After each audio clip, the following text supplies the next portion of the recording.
At alamin naman natin ang pinakauling sitwasyon sa Minor Basilica at National Shrine of Jesus Nazareno sa Quiapo, Maynila. Isang araw bago ganapin ang inaabangang traslasyon 2026.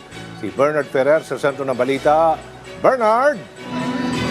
Yes, Aljo, tuloy-tuloy ang pagdating ng mga kababayan natin na nagsisimba at nag-aalay ng palalangin dito sa Minor Basilica and National Shrine of Jesus Nazareno. May ilan sa kanila ang galing pa sa malalayong lugar, habang iba naman ay bit-bit ang matinding debosyon mula sa mga panalangin natupad.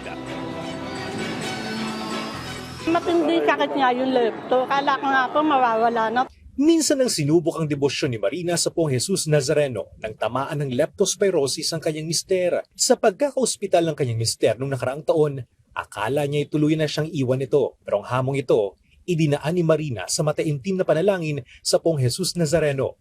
Sabi ko, wag mo kaming pababayaan dahil itong pagsubok na to, alam namin sinusubukan mo kami kung paano kami magiging matatag sa buhay. Kuwento ni Marina, halos 5 dekada na siyang deboto ng Nazareno na ibinahagi na rin niya sa iba pang miyembro ng kanyang pamilya. Maliban dito, naglilingkod din ang mag-asawa sa Couples for Christ. Mula naman Zambales, sinadya pa ni Delma ang Quiapo Church ngayong besperas ng Translasyon 2026. Bahagi ito ng debosyon niya sa Nazareno matapos ang operasyon sa kanyang bato sa apdo. Kaya hindi niya alintana ang malayong biyahe papunta ng Maynila. Basta wala lang kaming naramdaman na yung kaya namin, sige, kahit na ang hirap kaya.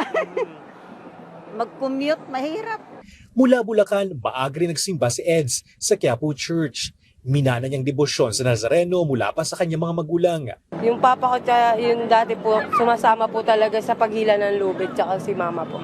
May iniindamang hika si Eds, hindi ito naging hadlang para mapalalim niya ang kanyang debosyon. Sinipagan niya pagisimba sa Quiapo Church bagamat malayo sa kanilang lugar. Aljo, sa mga oras na ito, nagpapatuloy ang misa dito sa Quiapo Church at may pag-ambon. Kaya yung mga kababayan natin dito sa Plaza Miranda na umaaten ng misa ay nakapayong na. Sa mga oras na ito, hindi na pinapayagan ang mga ambulant vendor na magtinda sa paligid ng Hidalgo, Villalobos at Plaza Miranda. Bilang pagpapatupad na rin ng mahigpit na seguridad ng mga otoridad at upang maiwasan ang siksikan habang papadami yung mga kababayan natin na dumarayo dito sa Quiapo. Patuloy naman na nag-iikot at nakabantay ang kapulisan sa bahagi ng Quiapo. Aljo? Maraming salamat, Bernard Ferrer.